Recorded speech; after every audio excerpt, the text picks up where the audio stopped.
야고보서 1장 15절에 보면 욕심이 잉태하면 죄를 낳고 죄가 장성하면 사망을 낳는다라는 말씀이 있습니다. 로마서 1장 21절에도 비슷한 말씀이 있는데 하나님을 알되 하나님으로 영화롭게도 아니하며 감사치도 아니하고 오히려 그 생각이 허망하여지며 미련한 마음이 어두워졌다. 이런 말씀이 있습니다. 그렇습니다. 사람의 마음이란 한번 강팍해지면 그리고 한번 악해지기 시작하면 끝없이 더 악해지고 더 강팍해져 간다는 사실입니다. 어떤 사람은 죽을 때가 되어서야 제정신이 드는 사람이 있습니다. 또 어떤 사람은 죽어도 모르는 사람이 있습니다. 죄는 죄에 대하여 무지합니다. 의가 죄를 알지 죄는 죄를 모릅니다. 사람이 자기가 얼마나 강팍한지 자기가 잘 모릅니다. 자기가 죄를 지어놓고 왜 내가 죄인인지를 사람들은 잘 모릅니다. 그게 죄의 특성입니다. 더 악해질 뿐입니다. 예수님은 이 성경에 보면 지금 그 당시 바리새인과 서기관들이 점점 그 마음이 강팍해져서 돌이킬 수 없는 영원한 용서받을 수 없는 죄의 상황으로 지금 빠져들어가는 것을 예수님이 보고 계십니다. 그런 죄는 갑자기 형성되는 것이 아닙니다. 처음에는 대수롭지 않게 하다가 나중에 자꾸 강팍해지면 자기도 모르는 그런 돌이킬 수 없는 지경으로 들어가 버리고 마는 것입니다. 요즘 우리나라에서 일어나고 있는 많은 일들을 보면은 처음에는 그저 다 귀엽게 보고 다 그럴듯한 것 같다가 자꾸 심하게 가니까 사람들이 다 불안해합니다. 그게 못 막습니다. 자꾸 더 강해지고 세질 겁니다. 이것은 더 약해지는 법이 없습니다. 사회의 모든 죄의 현상은 갈수록 더 악해질 것입니다. 그것이 죄의 속성이기 때문입니다. 36절에 보면 지난주에 우리 마지막 예수님의 말씀을 들었는데 예수님이 이렇게 말씀하셨습니다. 사람이 무슨 무익한 말을 하든지 심판날에 이에 대한 심판을 받게 될 것이다. 신문을 받게 될 것이다. 내 말로 의롭다함을 받고 내 말로 정죄함을 받게 될 것이다. 우리는 지금 이 세상이 잘 돼간다기보다는 심판으로 가고 있다는 사실을 목격을 합니다. 이것은 한 나라의 현상이 아닙니다. 역사라고 하는 것 자체가 무신론적인 이 낙관론적으로 보는 것과는 성경의 역사는 전혀 다릅니다. 주님은 성경 말씀대로 곧 오실 것입니다. 지금 여러분의 마음은 어떻습니까? 한번 스스로 생각해 보십시오. 요즘 남편과의 관계, 아내의 관계, 친구와의 관계, 자식과의 관계에서 모든 인간관계에서 여러분이 지금 점점 강팍해지고 있습니까? 아니면 굉장히 부드러워지고 있습니까? 자기도 모르는 사이에 지금 자꾸 그냥 싸우는 일이 많이 생깁니까 혹시? 부부싸움도 한두 번 하는 게 아니고 잦아지고 있지 않습니까?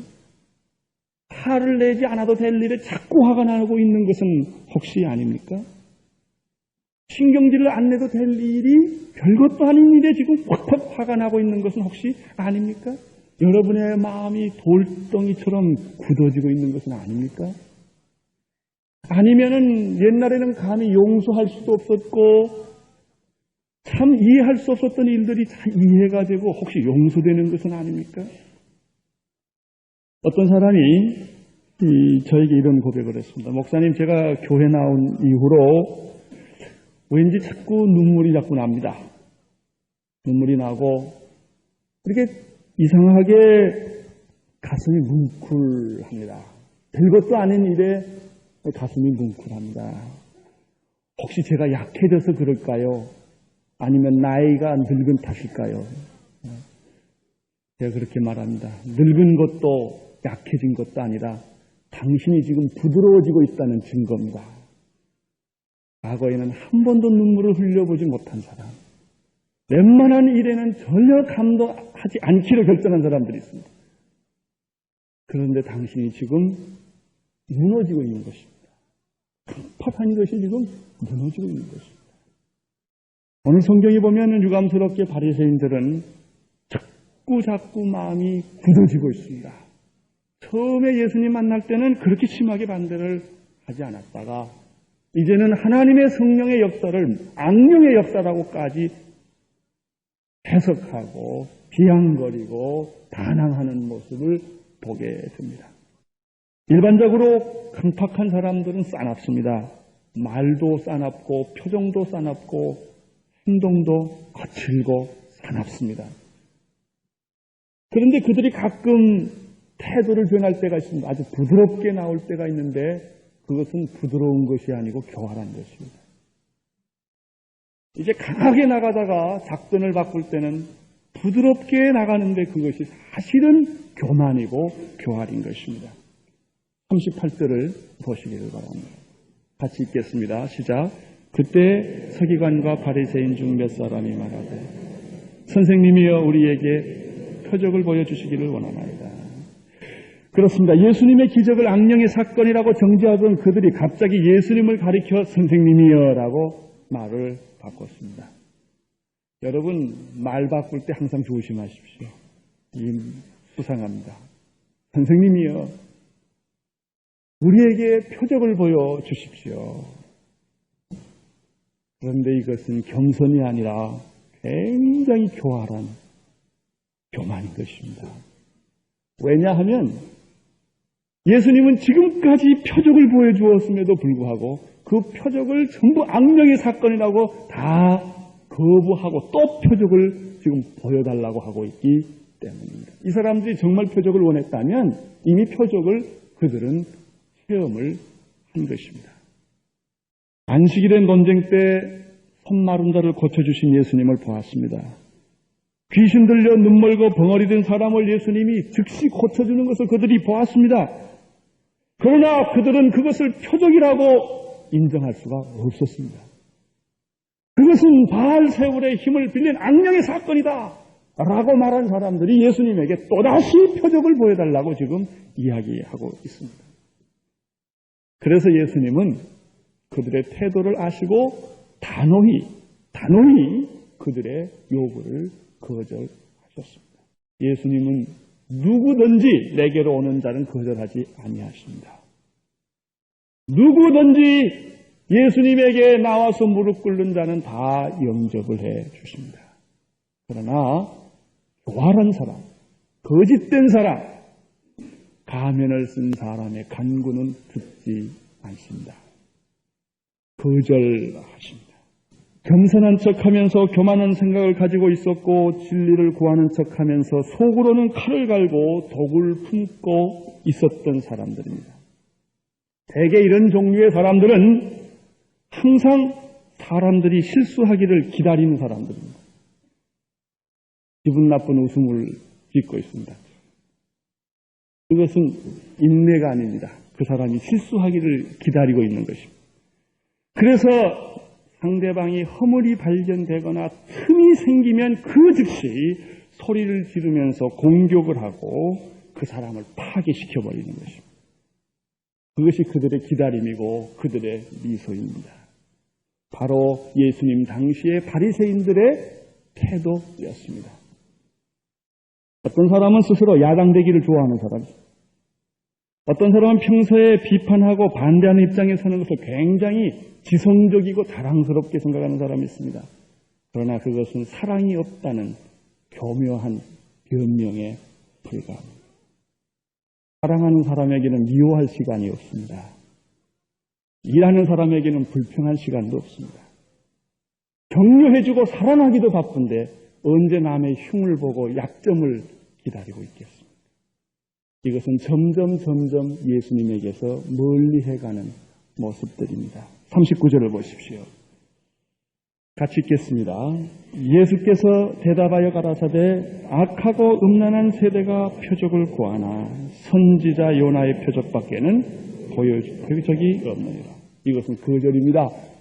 너희들이 원하는 표적은 내가 보여주지 않겠다.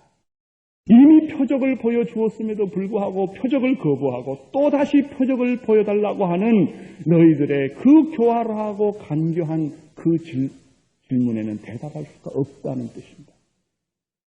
여기서 예수님이 악하다라고 말한 뜻은 그들의 마음이 교활하고 악하다는 뜻이요.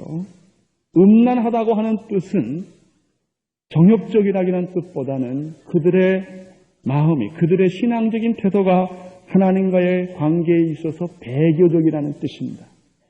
특별히 음란하다라고 하는 뜻은 영적 간음을 말합니다. 우상숭배를 말하는 것입니다. 사실 그 시대 사람들은 겉으로는 가장 신앙적이고 윤리적인 것처럼 보였지만 실상은 예수님의 말대로 회칠한 무덤이었습니다. 독사의 알을 품고 있었던 사람들이었습니다. 뿐만 아닙니다. 바리새인과 서기관들은 누가 봐도 가장 하나님을 잘 섬기는 사람으로 소문나 있는 사람들이지만 실상은 영적인 간음을 하고 있었던 우상 숭배자들이었습니다. 그들은 하나님의 이름을 간판을 내걸고 뒤에서는 딴전을 베풀었던 사람들입니다. 여기서 우리가 주의해서 봐야 할 말이 하나 있습니다. 그것은 예수님께서 바리새인들과 서기관들의 영적인 상태와 그 시대의 정신을 동일하게 보셨다는 점입니다. 즉 뭐라고 말했습니까? 악하고 음란한 바리새인들과 서기관들이 그렇게 하지 않고 악하고 음란한 세대여라고 말씀하신 점입니다. 이것은 무슨 뜻이냐 하면은 바리새인과 서기관들이 바로 그 시대를 오염시킨 장본이었다고 하는 예수님의 말씀입니다. 바리새인과 서기관들이 자기들만 악하고 하나님과의 관계에 있어서 음란한 것이 아니라 자기를 따르는 많은 무리들을 똑같이 자기와 똑같은 사람으로 만들어버려서 그 시대가 악하고 음란한 세대로 변해버린 것입니다. 이 악하고 음란하다는 말을 오늘 우리 서울에 적용하면 딱 맞는 말일 것입니다. 이 시대가, 이 국민이 악하고 하나님을 알기를 우습게 알고 우상숭배하는 영적으로 간음하는, 그래서 이 영적인 간음은 곧 육적인 간음으로 빠질 수밖에 없는, 왜 사람들이 그렇게 육적으로 간음을 하는가, 음란한가, 왜 많은 퇴폐 문화가 있는가? 그 마음에 하나님이 없기 때문입니다. 하나님이 없는 사람은 로마서 1장에 의하면 이렇게 육체적으로 타락하게 됩니다. 하나님의 거룩한 것을 육체에 썩어질 것과 바꿨자 그랬습니다. 그래서 인간은 성실한 마음대로 하나님이 내어버려 두사 더욱 죄를 짓게 해서 마지막에는 동선령에까지 가게 하고 마지막에는 죽음에 이르기까지 인간은 타락하는 것이다. 이것이 바로 간음인 것입니다. 여기서 우리는 중요한 교훈을 하나 배울 수 있습니다. 지도자가 잘못되면 그 시대의 도덕이 타락한다. 특별히 영적인 지도자가 잘못되면 그 시대의 도덕적 수준은 타락한다. 악하고 음란한 세대가 표적을 구하는구나. 예수님은 이러한 그들의 질문에 대해서 세 가지로 오늘 답변하고 있습니다. 첫째는 39절과 40절에서 예수님이 말씀하시는 참된 표적을 제시해 주십니다. 너희들이 원하는 표적이 아니라 예수님이 제시하는 참된 표적. 두 번째는 41절과 42절에서 거짓 표적을 구하는 사람이 받아야 할 심판에 대해서 말씀해 주십니다. 세 번째는 43절과 45절에서 이렇게 심판을 받게 될 거짓 표적을 구하는 악하고 음란한 세대가 앞으로 당면하게 될 영적인 현상에 대해서 말씀하고 있습니다. 첫 번째입니다. 그러면 예수님께서 제시한 표적은 무엇입니까? 내가 너희에게 보여줄 표적이 없다. 보여줄 표적은 한 가지밖에 없는데 그것은 무슨 표적입니까? 요나의 표적밖에는 너희에게 보여줄 표적이 없다. 그 뜻은 무엇입니까? 여기에는 다양한 의미가 내포되어 있습니다. 요나의 표적이라는 말 속에는 다양한 뜻이 있습니다.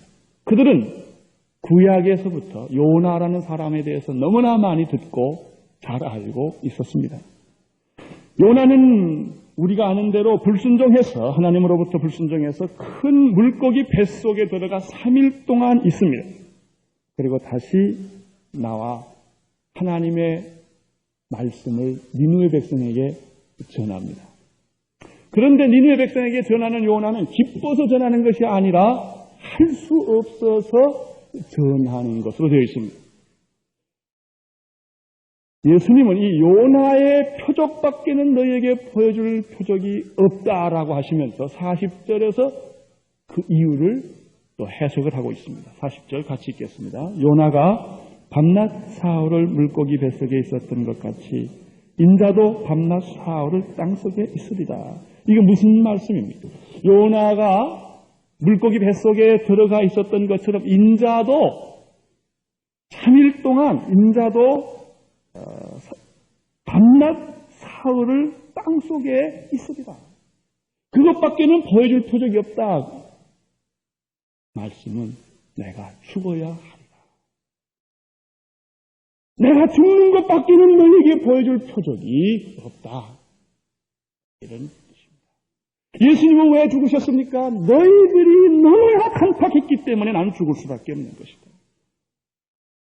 예수님은 십자가에 죽으셔야만 했습니다. 그러나 죽음이 끝이 아니었습니다. 요나가 3일 동안 큰 물고기 속에 뱃속에 들어가 있다가 다시 나온 것처럼 너희들의 죄가 너희들이 나를 죽일 수밖에 없지만, 그리고 나는 십자가에서 죽게 되겠지만은 3일 후에 나는 다시 부활하리라. 요나가 나온 것처럼 나는 부활하리라. 할렐루야. 이것이 진정한 예수님이 우리에게 보여주는 표적입니다. 귀신 쫓고 병을 고치시고 그 다음에 기적을 베푸시고 죽은 자를 살리는 그것이 표적이 아니라 내가 십자가에 못 박혀 죽고 내가 십자가에서 죽을 뿐만 아니라 그것으로 끝난 것이 아니라 다시 부활하는 것이 표적이다. 오늘 우리는 성만찬을 합니다. 성만찬은 무엇입니까? 예수님의 십자가를 기억합니다.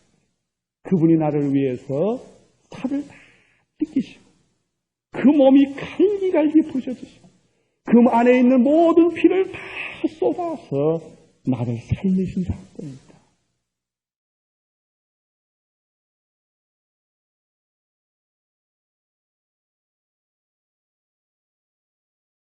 그분은 죽으신 분이 아니라 부활하신 분이에요. 여기 계시는 분이죠. 아니, 지금 여러분 옆에 예수님이 계십니다. 크리스찬의 최고의 표적은 부활입니다. 부활은 모든 것의 승리이기 때문입니다. 병을 고치시고 자연을 통제하시고 귀신을 쫓아내시고 죽은 자를 살리신 이 모든 초자연적인 기적들은 부활의 그림자에 불과한 것들. 부활은 생명입니다. 부활은 승리의 개선.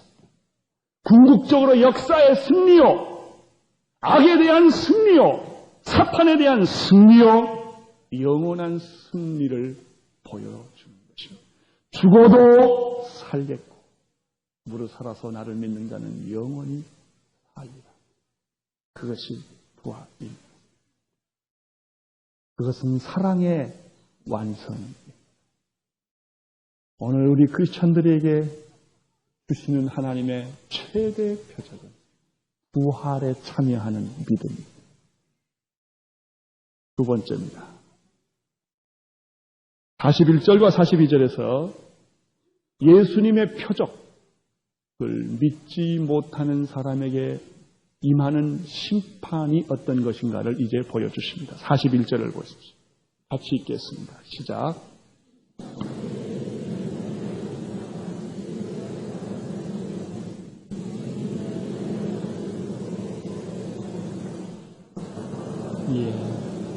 예수님은 요나보다 비교할 수 없이 크신 분이십니다. 니느웨 사람은 유대인들과 비교할 수 없는 이방족 속의 불과합니다. 그러나 하나님의 선택을 받지 못했던 니느웨 사람들도 예수님과 비교할 수 없는 요나의 설교, 그것도 하기 싫은 설교.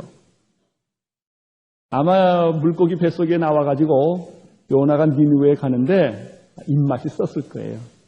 할렐루야 그리고 간 게 아니고 이를 갈면서 갔을 겁니다. 아마 할 수 없이 그냥 코 깨가지고 안 갈 수가 없으니까 안 하면 죽으니까 그렇게 갔어요.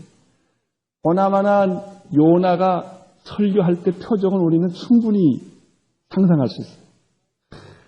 그냥 그 얼굴은 내 설교 듣고 회개하지 말지어다. 그런 마음으로 그 사람이 설교했습니다. 하나님이 이렇게 말하더라. 알아서들 해라. 제가 그런 설교했다면 당장 쫓겨날 겁니다. 그런 설교를 듣고도 그런 시시한 설교를 듣고도 니느웨 사람들은 어떻게 한 줄 아세요? 요나서에 보면 왕부터 온 백성에 이르기까지 온 백성뿐만 아니라 자기 집에 거하는 모든 가축에 이르기까지 그 가축의 양떼들과 소떼들까지 물도 먹이지 않았습니다. 금식을 선포하고 베옷을 입고 회개를 했던 것입니다. 그때 이 왕이 뭐라고 그러는지 아세요? 조서를 내리면서 혹시 하나님이 마음을 돌이키실지 누가 알겠느냐. 돌이킨다는 것도 아니에요. 혹시 하나님이 그렇게 해주실지 누가 알겠느냐. 그 신랄 같은 가능성을 안고 그들이 회개를 했습니다. 그것이 니느웨 백성의 회개입니다. 그런데 요나가 아닌 예수님이 와서 말씀하셨고 니느웨 백성이 아닌 유대인들이 하나님의 택함을 받았던 유대인들이 예수님의 말씀을 직접 듣고도 회개하지 않았다면 심판날에 니느웨 백성들이 너희들을 정죄하게 될 것이다. 그런 뜻입니다. 두 번째 42절을 보세요. 같이 읽겠습니다.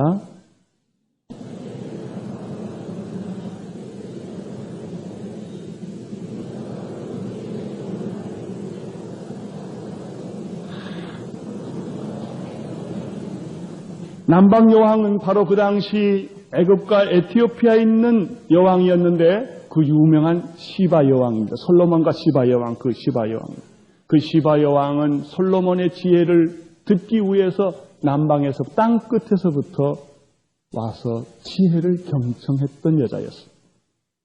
이 시바 여왕이 심판날에 너희를 정죄할 것이다 그랬습니다. 무슨 뜻입니까?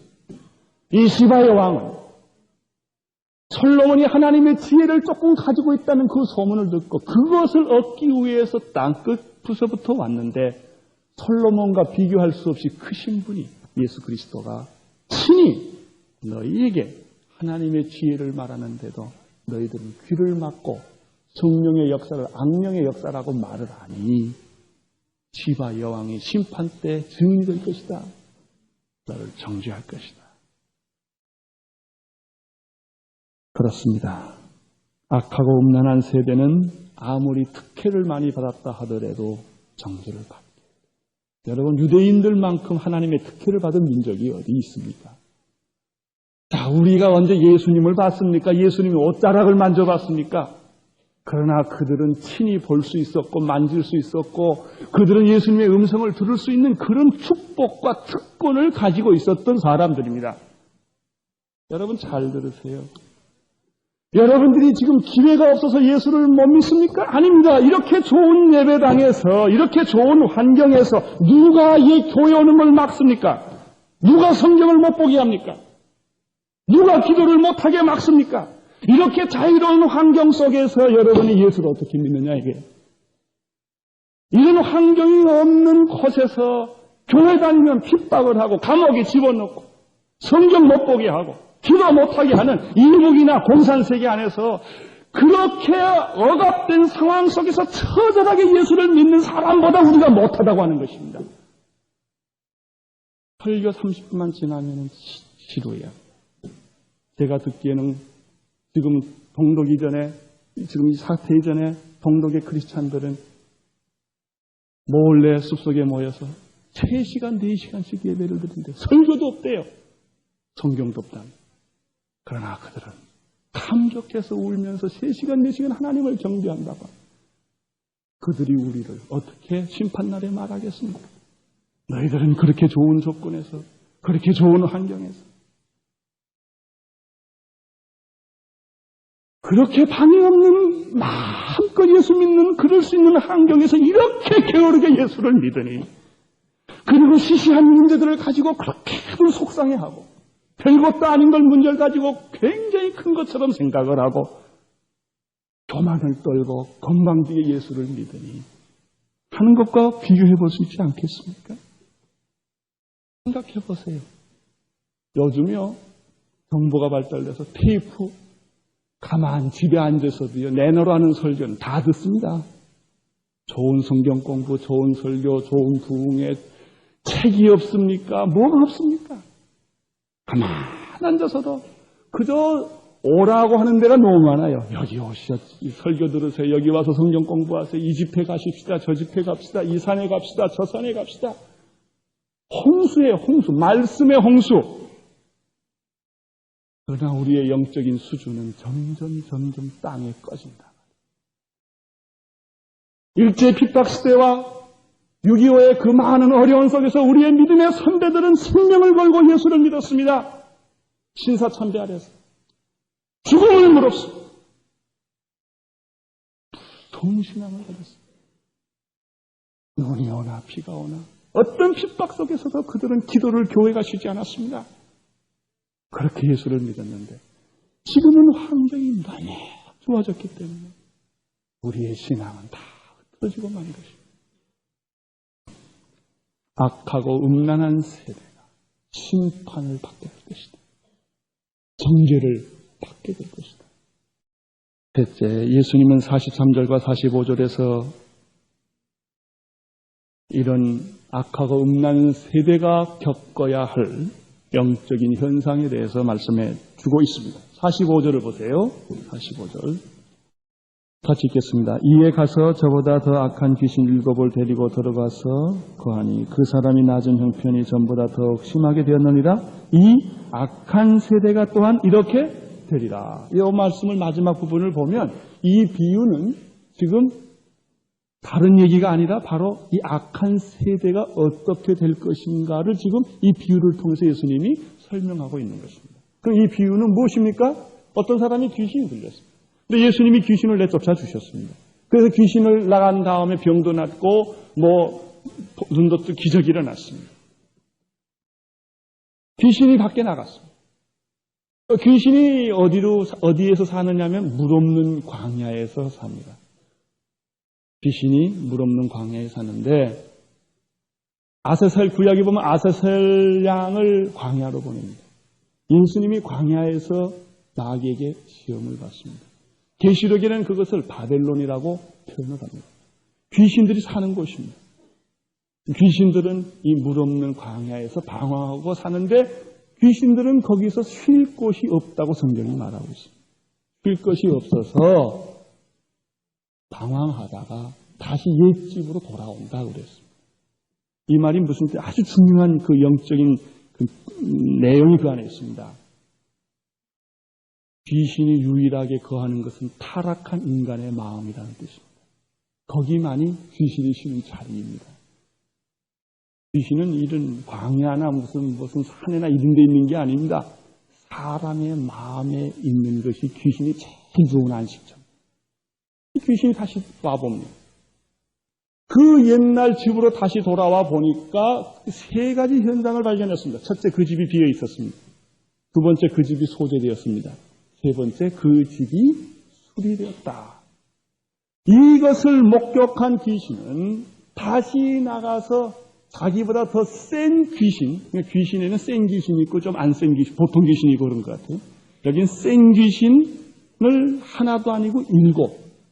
이것은 완전수를 완전히 어떤 이 마귀의 세계에 있어서 최고의 힘을 통총 동원했다는 뜻입니다. 그걸 가지고 그 사람한테 다시 들어가서 이 사람은 전보다 더 나빠진 상태가 되었다. 지금 예수님 말씀을 듣고 있습니다. 사람들이 듣고 있습니다. 그래서 귀신도 쫓아나고 예수님이 역사를 하십니다. 그러나 그들이 궁극적으로 예수 그리스도를 주인으로 왕으로 영접하지 않았기 때문에 결국은 이 시대가 처음보다 더 7배 나빠진 영적인 강팍한 세대로 변하게 된다는 것을 여기서 이야기하고 있습니다. 오늘 이 예수님께서 말씀해 주신 이 마지막 부분에서 우리는 굉장히 중요한 몇 가지 교훈을 또 배우게 됩니다. 첫째는 더러운 귀신은 예수님이 계시는 동안에는 힘을 쓸 수 없다라는 사실을 여기서 봅니다. 예수님이 계시면 귀신은 울며 통곡하며 떠난다고 하는 사실입니다. 그렇습니다. 절대로 귀신은 예수님을 이길 수 없습니다. 할렐루야. 예수님이 계시기만 하면은 그들은 벌벌 떨며 떠나게 되어 있습니다. 아무리 악한 귀신도 예수님은 이길 수 없습니다. 안심하십시오. 예수님은 절대로 이길 수 없습니다. 예수님이 계시는 것만 알면 그들은 울며 통곡하며 벌벌 떨며 도망을 가게 되어 있습니다. 떠날 때 그들은 질병과 절망과 죽음도 함께 가지고 떠납니다. 그런데 한 가지 더 알아두세요. 떠나지만 귀신은 반드시 다시 돌아온다는 사실. 기분 나쁘지만 이 사실을 여러분이 아셔야 합니다. 오늘 여러분이 교회에 들어와서 하나님의 말씀을 듣는 순간에는 귀신이 떠날 것입니다. 그러나 여러분이 교회 문을 나가는 순간에 기다렸다가 한 마리 더 데리고 싹 들어갑니다.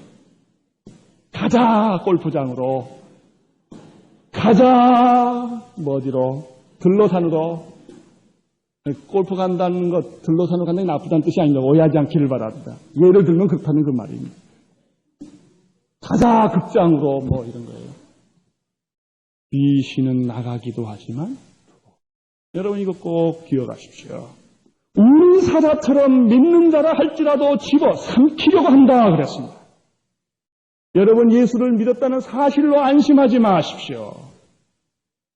계속해서 여러분의 집에 예수님이 주인이 되어 있지 아니하시면 집도 사놓았다고 내 집입니까? 살아야 내 집이지. 그렇잖아요? 집이 있다고 내 집이 아니에요. 사는 사람이 주인입니다. 새방살이를 하더라도 사는 사람이 주인입니다. 집이 비어 있으면 언제든지 공격받는다. 아무리 수리되고 아무리 소재되고 아무리 큰 집이라 할지라도 주인이 없으면 도적맞는다. 문제는 나는 여러분이 예수 안 믿는다고 생각하지는 않습니다. 하나님을 안 믿는다고 생각하지는 않습니다. 그러나 예수님을 여러분의 주인으로 모시지 않을 수도 있다는 것입니다. 하나님 인정합니다. 예수님 인정합니다. 믿습니다. 그러나 매사에 여러분이 예수님을 왕으로 주인으로 인정하십니까? 그분을 나의 안방을 그분에게 맡기셨습니까? 아니면 손님방이나 적당하게 한쪽에다 구석에다 몰아쳤습니까? 예수님이 그 집에 안 계시면 마귀는 언제든지 어느 때든지 들어올 수 있다. 여기서 집이란 인간의 마음을 의미합니다. 귀신은 나갈 수도 있고 들어올 수도 있다.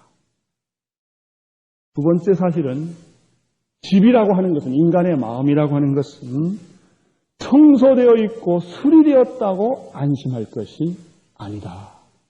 그것이죠. 청소될 수 있습니다. 생활도 바꿀 수 있고 습관도 바꿀 수 있고 내 안에 있는 모든 더러운 것들을 깨끗하게 다 씻을 수가 있습니다.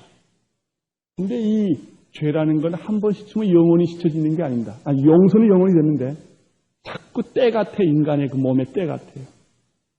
닦으면 또 묻고 닦으면 또 붙어요. 자꾸 닦아야 돼요. 그 인간의 죄입니다. 여기서 수리되었다라는 말은 장식을 잘했다라는 뜻입니다. 여러 가지로 커튼도 만들고 소파도 장식하고 벽에다 그림도 그리고 전부 장식을 다 했다는 말씀으로 은혜로 전부 다 장식을 다 했습니다. 그러나 문제는 빈집입니다. 빈집. 여러분, 백악관이나 청와대란 뜻이 무엇입니까? 집이 좋다는 뜻이 아니고 그 나라를 통치하는 사람이 그 집에 산다는 뜻이 백악관과 청와대의 뜻입니다. 만약에 대통령이 없는 백악관과 청와대란 어떤 것이겠습니까? 간단하죠. 박물관이죠. 그건 옛날에 이런 사람이 살았다는 박물관에 아무 의미가 없는 것입니다. 아무리 도덕적인 삶을 살고 윤리적이고 실천적인 삶을 산다 하더라도 예수님이 우리의 인생의 계속적인 주인이 되어 있지 못한다면 결국 마귀는 더 악한 세력을 끌고 와서 우리를 짓밟아 버릴 것입니다. 그때 어떻게 되는지 아세요? 내가 구원받았는가까지도 의심하게 됩니다. 그렇게 됩니다. 내가 예수를 믿는데 왜 이런가 하는 생각까지도 하게 되는 것입니다. 그것은 달리 그런 것이 아닙니다. 예수님이 우리 집의 주인이 아니셨기 때문에. 사랑하는 성도 여러분, 귀신이 나갔다는 사실보다 더 중요한 사실은 귀신이 들어오지 못하게 하는 사실입니다. 다시는 여러분과 내 안에 귀신이 들어오지 않도록 우리는 준비해야 합니다. 우리 교회 마귀가 역사하지 않도록 기도로 무장해야 합니다. 교회는 뭐예요? 간단해. 기도에 향불을 피고 있으면 마귀가 못 들어오는 것입니다. 말씀으로 무장하면 교회에 마귀가 못 들어오는 겁니다. 개인도 마찬가지입니다. 아무리 예수 믿고 택한 자라 할지라도, 여러분이 방언하고 무슨 별걸 다 했다 할지라도 마귀는 무자비하게 여러분을 깔고 뭉길 수도 있는 것입니다. 예수님이 계시면, 주인이시면 절대로 그런 일은 있을 수 없습니다. 한 가지 더 말씀드립니다. 귀신이 나갔다는 것만 기뻐하지 마십시오. 또 한 가지, 여러분이 변화되었다는 것으로 안심하지 마십시오. 변화되어도 예수님이 주인이 아니시면 마귀는 악한 세력을 더 끌고 들어와서 여러분을 조롱하게 될 것입니다. 오늘은 한 달에 한 번씩 있는 성만찬날입니다. 여러분 자신을 돌이켜 보십시오. 그동안 여러분의 집은 빈집이 아니었나? 너무나 오랫동안 비워두지 않으셨습니까? 도둑놈이 수없이 여러분의 집을 들락날락하지는 않았습니다. 여러분, 주인을 모십시오. 예수님을 다시 여러분의 주인으로 모십시오. 영접하라는 뜻과는 다른 것입니다. 그래서 다시는 마귀가 들어오지 못하도록 계속해서 승리의 개선가가 우리 안에 울려 퍼지게 하십시다. 하나님 아버지, 주님께서 우리를 사랑하여 주심을 감사합니다. 주님, 우리의 마음이 부드러워지게 하여 주시옵소서. 녹아지게 하여 주시옵소서. 결단코 강팍해지거나 악해지지 않게 하여 주옵소서. 우리의 영이 음란하지 않게 하여 주시옵소서. 영적으로 음란하지 말게 하시고 육체적으로 음란하지 않게 하여 주시옵소서. 심판에 이르지 않게 하여 주시며 더 악한 상태에 이르지 않도록 오 하나님 아버지여 우리를 주관하여 주시옵시고 예수님이 우리 안에 왕이 되어 주시며 주인이 되어 주시옵소서. 예수님 이름으로 기도드리옵나이다. 아멘.